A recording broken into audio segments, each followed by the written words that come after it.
নমস্কার। আজ এই স্মারক বক্তৃতায় আমাদের যে বিষয়বস্তু, স্মারক বক্তৃতা আপনারা আগেই শুনেছেন। পিনাকি মুখার্জি ও মিনতি মুখার্জির স্মরণে আজকে ঠাকুরমা স্বামীজির মাস্টারমশাইয়ের অনুধ্যান। এই অনুধ্যানে আজকে যে বিষয়বস্তু সেটি হলো আমিত্ব কি করে নাশ করা যায়। আমিত্বকে নাশ করার উপায় বা আমিত্ব কি করে নাশ করা যায়। শ্রী শ্রী ঠাকুর বলেছেন, আমি মোলে ঘুচিবে জঞ্জাল।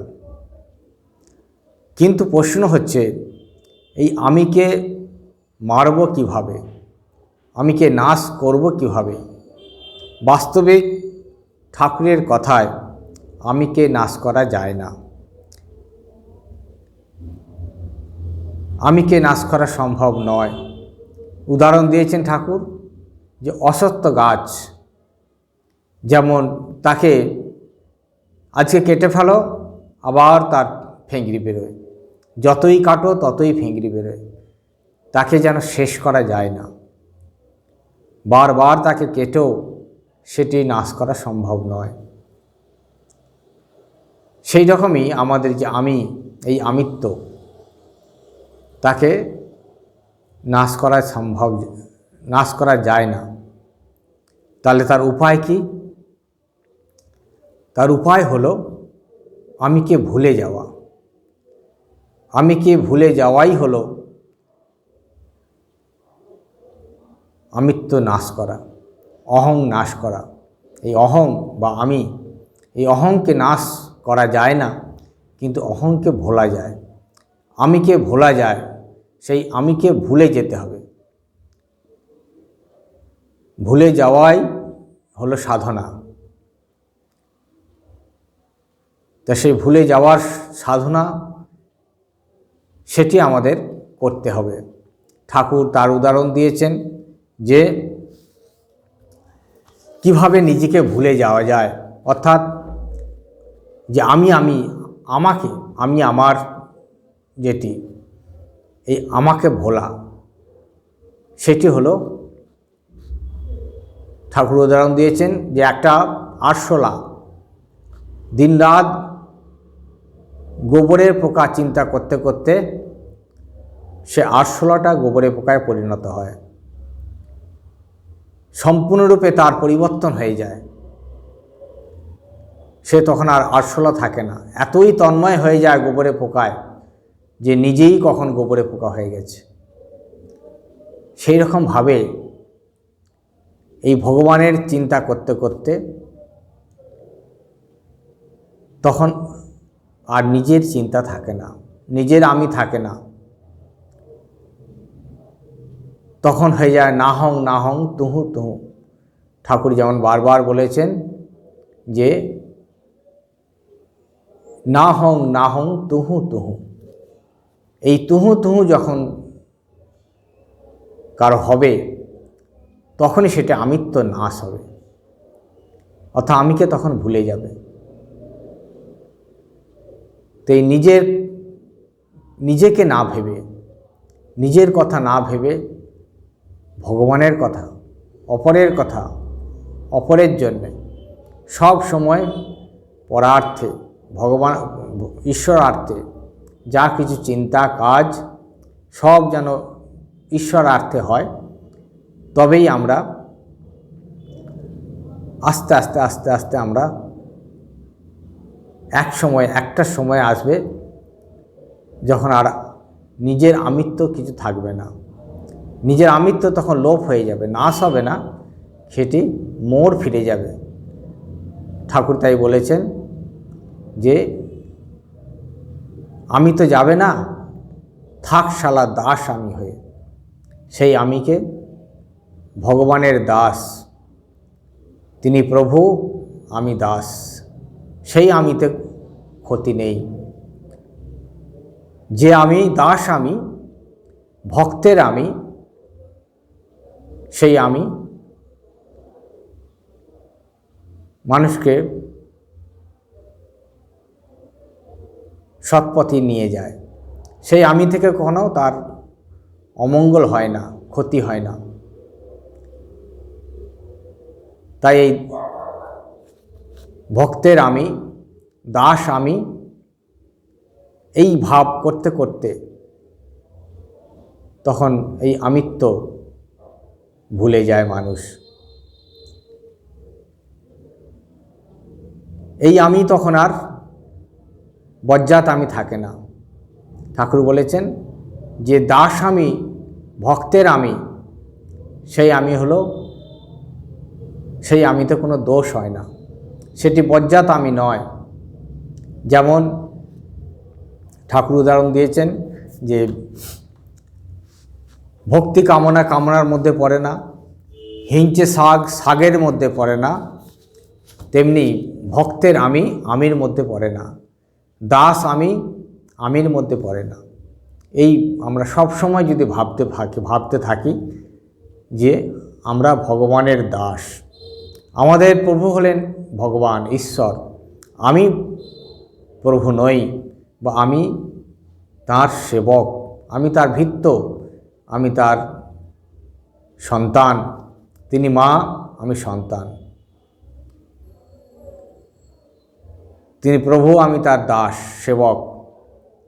সব সময় যেন সেবক হয়েই প্রভুর কাজে যেন হরদম তার সেবায় লাগতে পারি।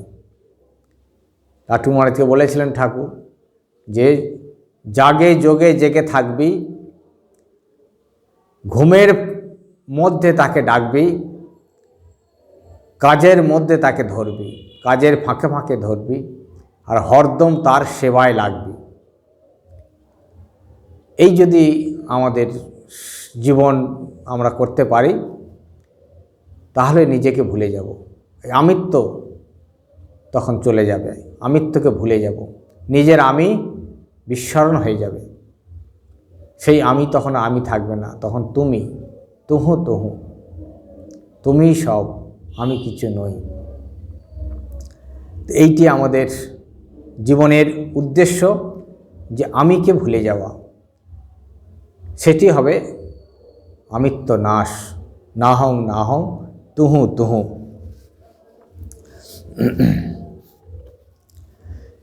এটি আমরা দেখব ঠাকুরের যে জীবন, তিনি নিজের জীবন দিয়ে এই যে অহংকার, তাকে কিভাবে অহংকারকে নাশ করতে হয়, কিভাবে নিরভিমানী হতে হয়, অভিমান শূন্য হতে হয়, অহং কিভাবে তিনি অহংকে নাশ করতে হয়, সেটি তিনি আদর্শ হিসাবে দেখিয়েছেন। তার প্রয়োজন ছিল না, তিনি ছিলেন সম্পূর্ণরূপে নিরভিমানী, অহং শূন্য, তার অহং ছিল না।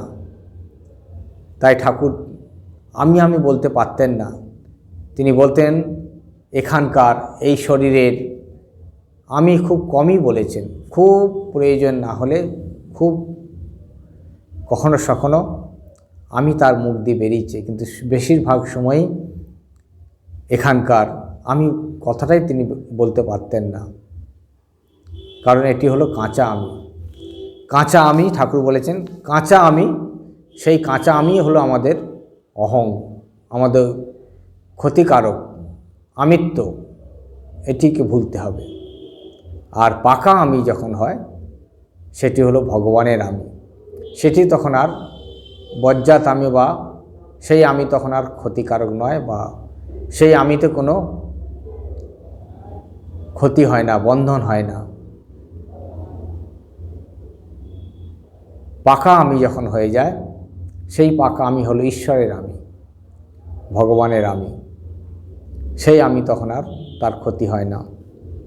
তাই আমরা দেখব ঠাকুর তার জীবনের কিভাবে আদর্শ রূপে দেখিয়েছেন, আদর্শ পালন করেছেন, আমাদের জন্য আদর্শ দেখিয়ে গেছেন। বলছেন যখন দক্ষিণেশ্বরে তিনি ছিলেন তখন ঠাকুর তার যে সাধনা করেছেন অহংকে নাশ করার জন্যে, আমিত্বকে নাশ করার জন্যে, সেই সাধন কীরকম? ঠাকুর বলছেন যে আমি এত বড় লোক, আমি অপরের নিকট এইরূপ যাইলে খেলো হইতে হইবে, মর্যাদা হানি হইবে, এসব ভাব তো ঠাকুরের মনে কখনো উদিত হয় নাই। অহংকার অভিমানটাকে তিনি একেবারে ভস্ম করিয়া গঙ্গায় বিসর্জন দিয়াছিলেন। ঠাকুর তার জীবন দিয়ে দেখিয়েছেন যে আমরা যেভাবে অহং নিয়ে থাকি, অভিমান নিয়ে থাকি, আমিত্ব নিয়ে থাকি, তাঁর সেটি কিন্তু একদম ছিল না। বলছেন আমি এত বড় লোক, আমি অপরের নিকটে এই রূপে যাইলে খেলো হইতে হইবে। আমরা অনেক সময় নিজেদের অভিমান থাকে, অহং থাকে, যে যেমন যেচে কারো বাড়ি যেতে পারি না, কারণ আমার অভিমান লাগবে, অহংয়ে লাগবে। আবার সেখানে হয়তো বড় বড় ধনীরা আসবে, সেখানে যদি আমি খুব সাধারণ বেশে যাই তাহলে নিজেকে খুব ছোট বলে মনে হবে, নিজের অহংয়ে লাগবে, নিজেকে খুব তাদের কাছে মনে হবে যে তাদের কাছে খুব নিজেকে ছোট বলে মনে হবে, খেলো হতে হবে। ঠাকুরের কিন্তু এটা ছিল না। তিনি সাদা সরল, তার কোনো রকম এইরকম মনের অভিমান ছিল না। বলছে কালীবাটিতে কাঙালি ভোজনের পর কাঙালিদের উচ্ছিষ্ট পাতাগুলি মাথায় করিয়া বইয়া বাহিরে ফেলিয়া আসতেন। বাইরে ফেলিয়া আসিয়া সহস্তে ওই স্থান পরিষ্কার করিয়া রাখিতেন। সাক্ষাৎ নারায়ণ জ্ঞানে কালীদের উচ্ছিষ্ট পর্যন্ত কোনো সময়ে গ্রহণও করিয়াছিলেন। কালীবাটি চাকর বাকর দিকে শৌচাদির জন্য যে স্থান নির্দিষ্ট ছিল তাহাও এক সময়ে সহস্তে ধৌত করিয়া নিজ কেশ দ্বারা মুছিতে মুছিতে জগদম্বর নিকটে প্রার্থনা করিয়াছিলেন, মা উহাদের চাইতে আমি বড়, এভাব আমার যেন কখনো না হয়। এই কিভাবে অভিমানকে, অহংকে নাশ করতে হয় তার উদাহরণ বলছেন তিনি। কাঙালিদের উচ্ছিষ্ট সেটি মাথায় করে নিয়ে গিয়ে বাইরে ফেলে আসতেন এবং উচ্ছিষ্ট স্থান তিনি হাত দিয়ে পরিষ্কার করতেন। আমরা যারা বিশেষ করে আমরা উচ্চ বর্ণের, যদি নিম্ন বর্ণের এটাও আমরা সহজে স্পর্শ করতে পারি না, আর ঠাকুর সেখানে উচ্ছিষ্ট মাথায় করে নিয়ে পাতাগুলি মাথায় রেখে অন্যত্র ডাস্টবিনে যেখানে ফেলে আসছেন, এসে সেই স্থানটি তিনি হাত দিয়ে পরিষ্কার করছেন, স্বহস্তে ওই স্থান পরিষ্কার করিয়াছিলেন। আর উচ্ছিষ্ট সেই যারা কাঙালিরা, তারা স্বয়ং নারায়ণ, এই জ্ঞানে তাদের উচ্ছিষ্ট তিনি ভক্ষণ করেছিলেন। এটি হলো তার নিরো অভিমানের যে আদর্শ, যে কতটা নিরো অভিমানী তিনি। এবং কালীবাটির বলছে চাকর বাকরদের যে শৌচালয় ছিল, সেই শৌচালয়ও তিনি সহস্তে পরিষ্কার করিয়া ধৌত করিয়া নিজ কেশ দ্বারা মুছিতেছিলেন। মুছিতে মুছিতে জগদম্বর নিকট প্রার্থনা করিয়াছিলেন, মা আমি ওদের থেকে বড়, এই ভাব যেন আমার মনে না আসে। এই এতটাই তিনি নিজেকে নিরো অভিমানী, নিরো অহংকারী, অহংশূন্য ছিলেন, যে অপরের থেকে আমি বড় এই ভাব তার ছিল না। তাই সেই যারা চাকর বাকরদের যে শৌচালয়, যেখানে তারা শৌচাদি করত, সেটিও তিনি নিজ হস্তে পরিষ্কার করে মাথার চুল দিয়ে পরিষ্কার মুছে দিয়েছিলেন।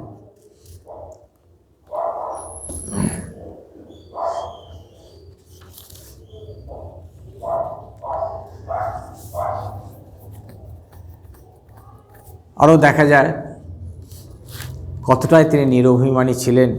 বলছে ঠাকুর কালীবাটির বাগানে কোঁচার খুঁটটি গলায় দিয়া বেড়াইতেছেন জনৈক বাবু তাহাকে সামান্য মালিক জ্ঞানে বলিলেন, ওহে আমাকে ওই ফুলগুলি তুলিয়া দাও তো।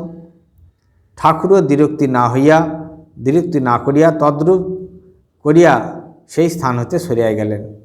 সঙ্গে সঙ্গে ঠাকুর তার আদেশ পালন করে সেখান থেকে সরে গেলেন। ঠাকুর তিনি গলায় কাপড়ের খুঁটটি দিয়া, যেমন তিনি কাপড় পরেন, একটা খুঁট গলায় দিয়ে গলায় জড়িয়ে রাখেন, গলায় ফেলে রাখেন, সেটা দিয়ে তিনি ওই কালীবাড়ি যে বাগান আছে, ফুলের বাগানে বেড়াচ্ছিলেন। সেই সময় একজন যুবক, অর্থাৎ তখন সেই যুবক ঠাকুরের কাছে আসেননি, স্বামী যোগানন্দজি, তিনি ঠাকুরকে হঠাৎ দেখে ভাবলেন ইনি বাগানের মালি। তখন বলল, মালি একটা ফুল দাও তো। ঠাকুর তখন সঙ্গে সঙ্গে তার আদেশ পালন করে ফুলটি দিয়ে সেখান থেকে সরে গেলেন। অথচ তিনি তখন দক্ষিণেশ্বরে সকলের, প্রায় অনেকেরই, মথুরবাবু তো বটেই, এবং কেশব সেন, রামদত্ত, যারা ঠাকুরকে চিনেছিলেন যে তিনি একজন মহাসাধু, মহাপুরুষ, অবতার পুরুষ, তো সেই ব্যক্তি মালি ভেবে যখন তাকে একটি ফুল চাইল, তিনি অম্লান বদনে সঙ্গে সঙ্গে হাসি মুখে তিনি তার কাজটি সম্পাদন করলেন। এটি আমাদের জীবনে হলে আমাদের মনের মধ্যে ফোঁস করে উঠত। যখন আমাকে কেউ কোনো একটা ছোট কাজ বা অন্য ছোট ভেবে, সাধারণ একজন ভেবে, আমি হয়তো নিজেকে জানে আমি অসাধারণ, কিন্তু একজন লোক সে হয়তো আমাকে সাধারণের মতন ব্যবহার করছে, তখন আমাদের মন ফোঁস করে ওঠে। আমরা তখন অভিমানে, অহংকারে আমরা সেটি তার প্রতিকার করতে যাই। হয়তো বলি বসতাম, কি হে তুমি আর লোক চেনো না, আমাকে দিয়ে ফুল তোলাবে, তুমি জানো না আমি কে? কিন্তু ঠাকুরের জীবন, তিনি সঙ্গে সঙ্গে তাকে ফুলটি তুলে দিলেন, পরে জেনেছিলেন। তা এই হলো সাধনা, কিভাবে নিজেকে এই অহং নাশ করতে হয়। এটি সাধনা ছাড়া হয় না। ঠাকুর সাধনা করেছেন কত।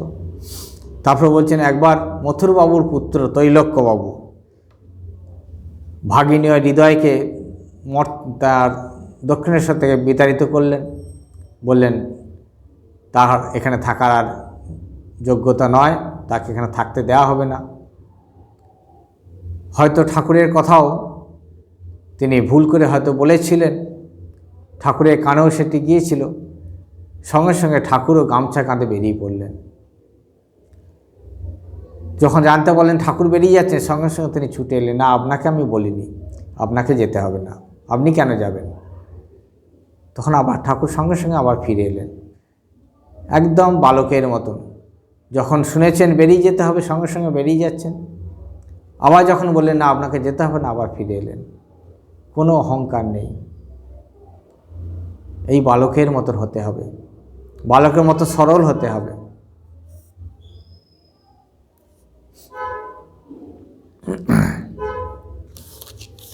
এইটি আমাদের জীবনের সাধনা ছাড়া আমাদের এটি সম্ভব নয়।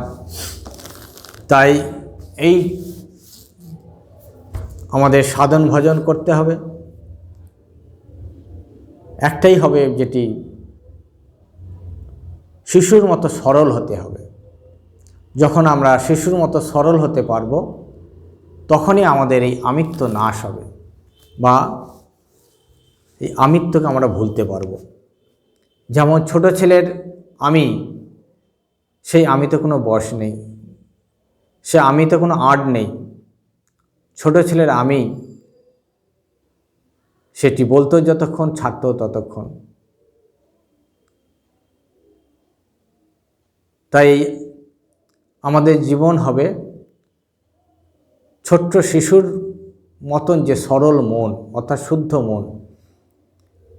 যত আমরা মনকে শুদ্ধ করতে পারবো, তত আমাদের সরলতা বাড়বে, আমাদের মনের যে অহংকার, সেই অহংকার কমতে থাকবে,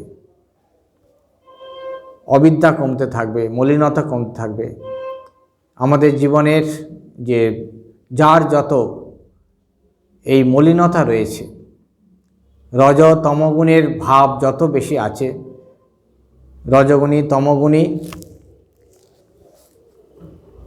সেই রজগুণ তমগুণের প্রভাবেই আমাদের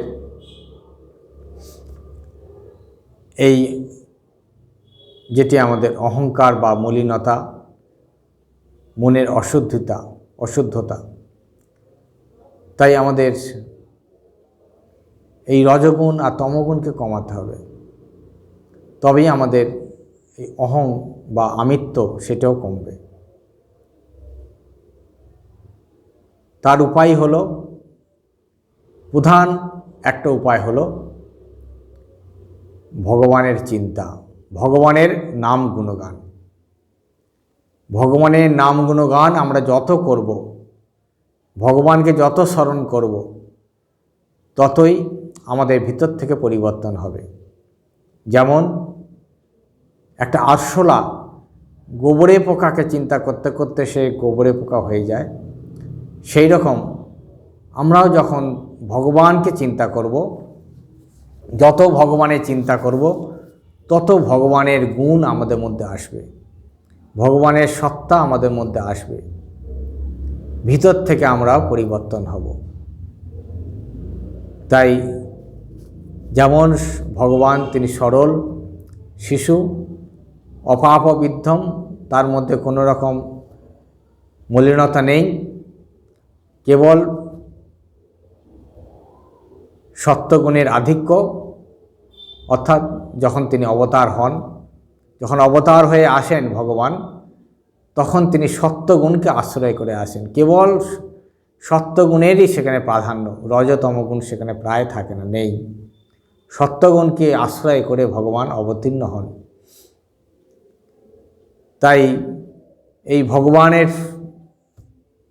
যে অবতার হয়ে যখন আসছেন, এসেছেন শ্রীরামকৃষ্ণ রূপে, রামকৃষ্ণ শ্রীরামকৃষ্ণ রূপে, সেই রূপ, সেই নাম, সেই রূপ গুণ আমরা যত চিন্তা করব, তাঁর যে সত্তা, সেই সত্তা আমরা লাভ করব।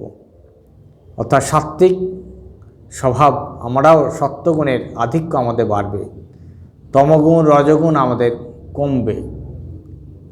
আর যত আমরা ভগবান ছাড়া বিষয়কে ভাবব, ততই আমাদের তমগুণ রজগুণ বাড়তে থাকবে। তাই পশু প্রভৃতি যেমন তাদের মধ্যে যে তমগুণের আধিক্য, তারা তমগুণ, তাদের মধ্যে তমরই প্রাধান্য, রজ আর সত্য তাদের মধ্যে নেই প্রায়, কারণ তারা কেবল এই বিষয়কে নিয়ে রয়েছে। তারা উচ্চ চিন্তা তাদের মধ্যে সম্ভব নয়, তাদের পক্ষে সম্ভব নয়। একমাত্র মানুষের পক্ষে সম্ভব এই উচ্চ চিন্তা, অর্থাৎ সত্য চিন্তা, সাত্ত্বিক গুণের চিন্তা করতে সামর্থ্য কেবল সেটি মানুষের মধ্যে আবার যারা ভক্ত, যারা মানহুস হতে চেষ্টা করছে, তাদের পক্ষে এই সত্যগুণের ভগবানকে চিন্তা করার সামর্থ্য রয়েছে, যোগ্যতা রয়েছে। তাদের জন্যই ভগবান অবতীর্ণ হয়ে আসছেন, এসে বলছেন আমাকে চিন্তা করো, আমার নাম, আমার রূপ চিন্তা করো, তাহলেই তোমরা আমার কাছে আসতে পারবে বা আমার সত্তা পাবে। যেমন পিতার ঐশ্বর্য পুত্ররা পায়, তেমনি ভগবানের ঐশ্বর্য ভক্ত পাবে। যে ভক্ত হবে সে নিশ্চয়ই ভগবানের ঐশ্বর্য পাবে। আর ভক্ত হতে গেলে ভগবানকে অহর্নিশ চিন্তা করতে হবে। ভক্ত ভগবানকে ভুলে থাকতে পারবে না, আর ভগবানও এই রকম ভক্তকে ভুলে থাকবে না। তাই আমাদের এই জীবনের উদ্দেশ্য হলো অহর্নিশ সদা সর্বদা ভগবানের চিন্তা করা, ফল্গু নদীর মতো একটানা সব সময় একটা মন ভগবানে ফেলে রাখা। ঠাকুর যেমন বলেছেন, দাঁতের ব্যথা হলে যেমন একটা মন সব সময় ওই দাঁতের ব্যথার ওখানে মনটা পড়ে থাকে, সব কাজকর্ম চলছে কিন্তু মন সেখানে পড়ে থাকে। তেমনি সদা সর্বদা কাজকর্মের মধ্যেও একটা মন সর্বদা ভগবানে ফেলে রাখা। যদি কেউ রাখতে পারে তবেই আমাদের এই অহংকে আমরা নাশ করতে পারব, বা আমরাও এই অহং ভুলে আমরা নাহং নাহং ভুলে তুহু তুহু হবে।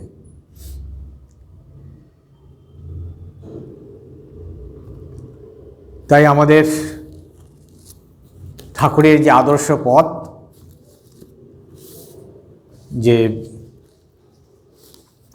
সংসারে থাকো কিন্তু দাসীর মতো থাকো, সব কিছু কাজ করো দাসের মতন, দাসীর মতন। ভগবান হলেন আমাদের প্রভু, আর আমরা সবাই সংসারে দাস। এই দাস আমি নিয়ে যদি থাকতে পারো, তাহলে এই দাস আমি তোমাকে প্রভুর কাছে নিয়ে যাবে। আর এই দাস আমি সেটি যে আমাদের বজ্জাত আমি, সেই বজ্জাত আমি থেকে আমাদের মুক্ত করবে। যে বজ্জাত আমি আমাদের সংসারে বদ্ধ করে, সেই বজ্জাত আমি সংসারে আর বদ্ধ হবে না। সেই দাস আমি এই সংসার থেকে আমাকে মুক্ত করবে। যে আমি আমাদের সংসারে বদ্ধ করে, সেই আমি যখন দাস আমি হবে, সেই দাস আমি আমাদের সংসার থেকে মুক্ত করবে। তাই ঠাকুর বলছেন, মানুষ যতদিন সংসারটাকে আমার বলিয়া দেখিয়া কার্য অনুষ্ঠান করে, ততদিন উহাকে অনিত্য বলিয়া বোধ করিলেও সে উহাতে আবদ্ধ হইয়া কষ্ট ভোগ করিতে থাকে, এবং ইচ্ছা করিলেও উহা হইতে নিষ্কৃতির পথ দেখিতে পায় না। ওইরূপ বলিয়াই ঠাকুর গাইয়াছিলেন, এমনি মহামায়ার মায়া রেখেছে কি কুহক করে, ব্রহ্মা বিষ্ণু অচৈতন্য জীবিকে তা জানতে পারে। অতএব অনিত্য সংসারকে ভগবানের সহিত যোগ করিয়া লইয়া প্রত্যেক কার্যের অনুষ্ঠান করিতে হইবে। এক হাতে তাহার পাদপদ্ম ধরিয়া অপর হাতে কাজ করিয়া যাইতে হইবে, এবং সর্বদা মনে রাখিতে হইবে, সংসারে সকল বস্তু ও ব্যক্তি তাহার, আমার নয়, সব ঈশ্বরের। ওইরূপ করিলে মায়া মমতা দিতে কষ্ট পাইতে হইবে না, এবং যাহা কিছু করিতেছি তাহার কর্মই করিতেছি, এইরূপ ধারণার উদয় হইয়া মন তাহার দিকেই অগ্রসর হইবে।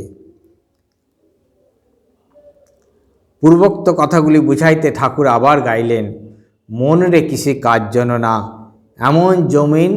এমন জমিন থাকতে আবাদ করলে ফলত সোনা। মন রে কিসে কাজ যেন না।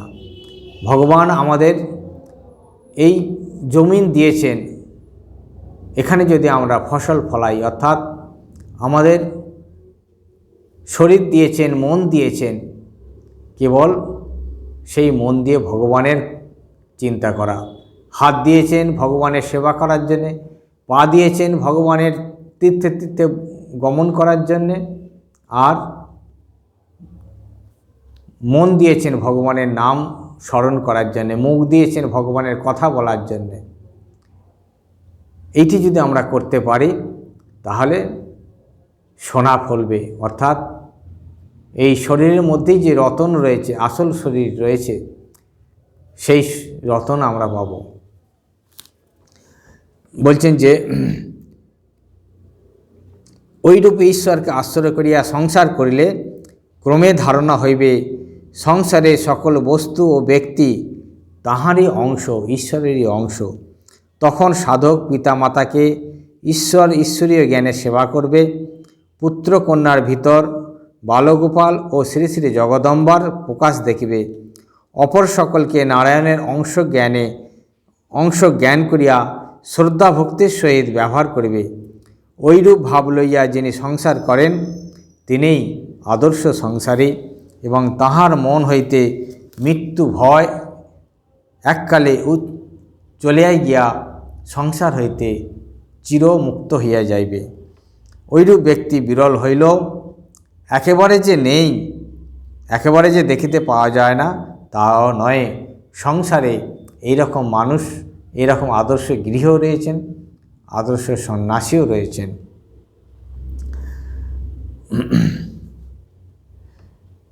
ঐরূপ আদর্শে উপনীত হইবার উপায় নির্দেশ করিয়া ঠাকুর বলিলেন, বিবেক বুদ্ধিকে আশ্রয় করিয়া সকল কার্যের অনুষ্ঠান করিতে হয়, এবং মাঝে মাঝে সংসারের কোলাহল হইতে দূরে যাইয়া সংযত চিত্তে সাধন ভজনে প্রবৃত্ত হইয়া ঈশ্বরকে উপলব্ধি করিতে চেষ্টা করিতে থাকিলে মানব পূর্বোক্ত আদর্শ জীবনে পরিণত করিতে পারিবে। ঠাকুরের এই উপদেশ, ঠাকুরের এই বাণী যে যদি আমরা এই ঠাকুরের ভক্ত হয়ে যদি আমরা আদর্শ জীবন যাপন করতে চেষ্টা করি, অর্থাৎ যদি আমরা বিবেক বুদ্ধির দ্বারা, বিবেক বুদ্ধির পূর্বক যে এই সংসার ঈশ্বরের সংসার, আমার সংসার নয়, তাহলে এই সংসারে আমি ভৃত্যবৎ ভগবানের সেবক হিসাবে, ভৃত্য হিসাবে আমি নিযুক্ত হয়ে আছি। আমার যে কর্তব্য কর্ম, যেটুকুন ভগবান আমাকে কাজ দিয়েছেন, যে কর্ম দিয়েছেন, যাকে যা দিয়েছেন, কাকেও দিয়েছেন মাস্টারি করতে, কাকেও ভগবান সামর্থ্য দিয়েছেন ডাক্তারি করতে, কাকেও চাষ করতে, কাকেও গৃহকর্মে কাজকর্ম করতে।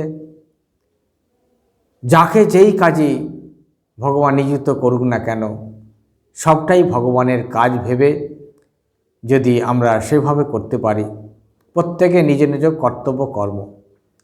আমি রয়েছি সন্ন্যাস আশ্রমে, সন্ন্যাস আশ্রমে যে করণীয় কর্তব্য সেটি আমাকে করতে হবে। সেটি যদি আমি না করি তাহলে কিন্তু আমার আদর্শ পালন হচ্ছে না, কর্তব্য থেকে কর্তব্যচ্যুত হয়ে যাচ্ছি।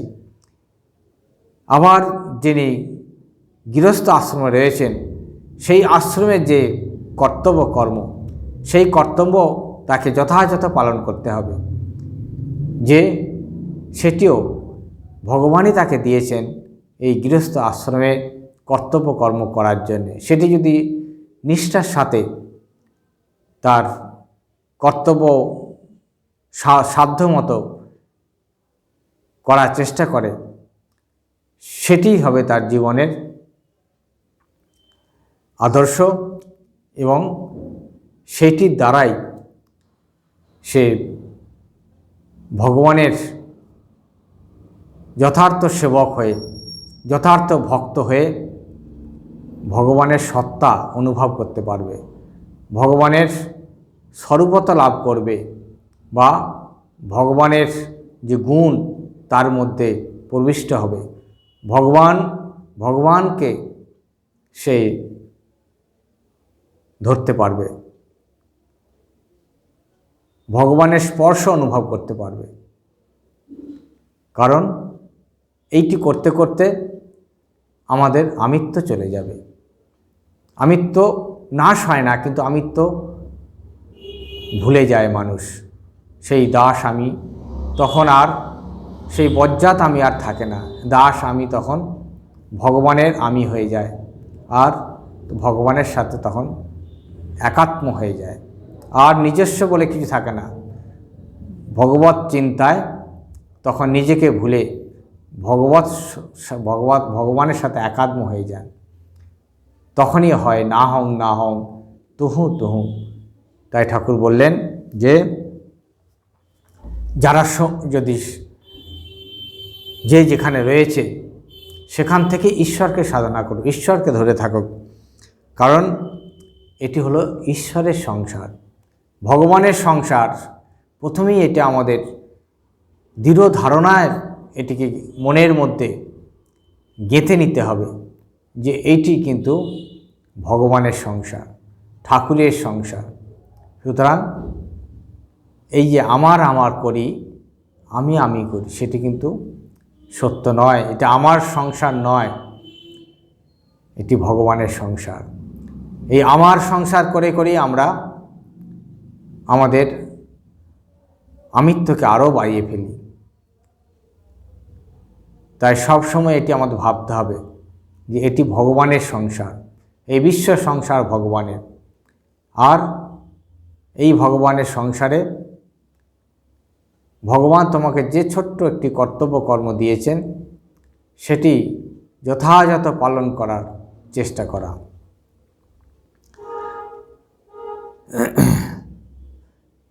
তাই এই ঠাকুর আমাদের বললেন যে বিবেক বুদ্ধি পূর্বক বিচারের দ্বারা মনকে সংযত করে মাঝে মাঝে নির্জন বাস, সেটিও খুব প্রয়োজন। আর ঠাকুর বলছেন, আয় মন বেড়াতে যাবি, কালী কল্প তরু মূলেরে চারি ফল কুড়ায় পাবি।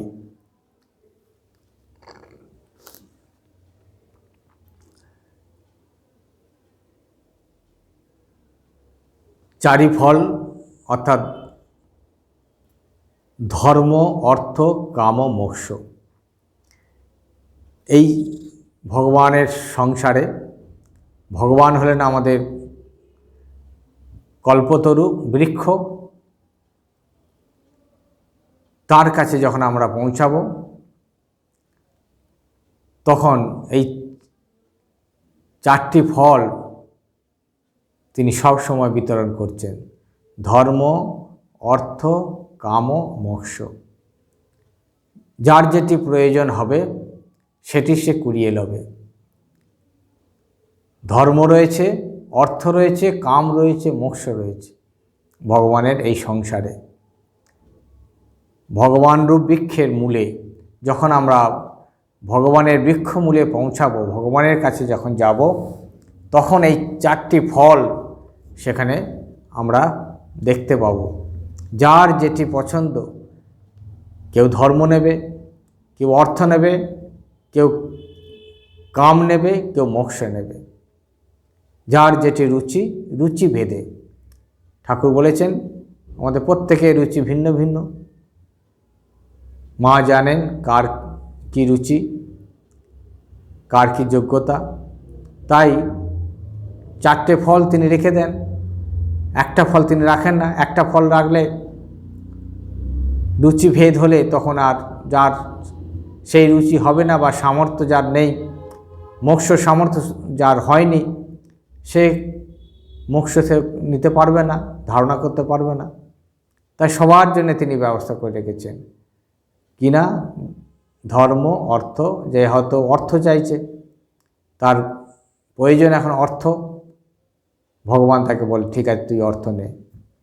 তবে শ্রেষ্ঠ হলো মোক্ষ, সেইটি আমাদের শেষ। সেই ব্যাকুলতা, যখন পরম ব্যাকুলতা আসে, যখন ব্যাকুলতার চরম অবস্থা হয়, ঈশ্বর বই আর কিচ্ছু চাই না, তখনই আমরা মোক্ষকে চাইব। তার আগে আমরা ব্যাকুলতা যদি না আসে, যার যেটি মনের অবস্থা আছে, আমরা স্ত্রী, পুত্র, আত্মীয় স্বজনের জন্য ভাবি, তাদের মঙ্গলের জন্য চিন্তা করি। আবার যেখানে এই আমার সংসারের উন্নতির জন্য আমরা চিন্তা করি, সুস্বাস্থ্যের জন্য আমরা ভগবানের কাছে প্রার্থনা করি। তো এইগুলিও আমাদের প্রার্থনা আমরা করি সে ভগবানের কাছে আমাদের মনের অবস্থা নিয়ে, আমাদের রুচি অনুযায়ী। যেমন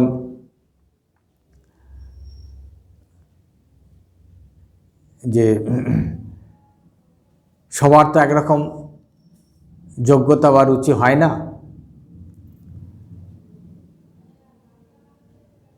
যার এখন সে অর্থের দরকার হয়েছে সে অর্থ চাইবে। তাই ভগবান বলেছিলেন যে চতুর্বিধা ভজন্তে মাং জনা সুকৃতে ন অর্জুন, যে 4 রকম মানুষ আমাকে ভজনা করে। আর্তি অর্থাৎ জ্ঞানী চ ভরতর্ষভ, যারা শারীরিক অসুস্থতার জন্য আমাকে ভজনা করে, কেউ টাকা পয়সার জন্য ভজনা করে, আবার কেউ শুধু আমাকে পাওয়ার জন্য ভজনা করে। সে জ্ঞানী হলো তার পরম ভক্ত। তো সবাই তো একবারে জ্ঞানী হতে পারবে না, তাই ভগবানের তারাও ভক্ত। তাই জন্যই ভগবান 4টে ফল তিনি গাছের তলায়, অর্থাৎ তার কাছে গেলেই যে ফল আমরা চাইব সেই ফল পাব। বলছেন এইরূপে নিত্য বস্তু ঈশ্বরকে জানিবার পরে কিন্তু ওই বুদ্ধি তাকে বুঝিয়ে দেয় যে যিনি নিত্য তিনিই লীলায় জীব ও জগৎরূপ নানা মূর্তি ধারণ করিয়াছেন। ওইরূপ বুঝিয়ে সাধক চরমে ঈশ্বরকে নিত্য ও লীলাময় উভয়ভাবে দেখিতে সামর্থ্য হয়। তাই চরম হলো যেটি ভগবানের চরম, সেটি হলো সেই ভগবানের যে স্বরূপ। ভগবানের স্বরূপ হলো তিনি নিত্য ঈশ্বর এবং আবার তিনি লীলাতেও ঈশ্বর। তিনিই নিত্য আবার তিনিই লীলায়। যার এই ভগবৎ স্বরূপ যার দর্শন হবে বা ভগবৎ স্বরূপ যিনি উপলব্ধি করতে পারবেন, যার অহং চলে গিয়ে, যতক্ষণ অহং ততক্ষণ ঈশ্বর থেকে দূরে, আর অহং নাশ হলেই বা অহং চলে গেলেই, অহংকে ভুলে গেলেই তখন আর ঈশ্বরের থেকে দূরে থাকে না। তখন ঈশ্বরের একাত্ম হয়ে যায়, ঈশ্বরের খুব সন্নিকটে, ঈশ্বরের থেকে প্রায় অভিন্ন হয়ে যায়। তখনই সে দেখে সে যে ঈশ্বর তিনিই নিত্য আবার তিনি লীলায়। একই বস্তু নিত্যতেও যিনি, লীলাতেও তিনি। এই আমাদের ভগবানের নাম গুণগান শ্রবণ কীর্তন মনন, এটি আমাদের জীবনের উদ্দেশ্য।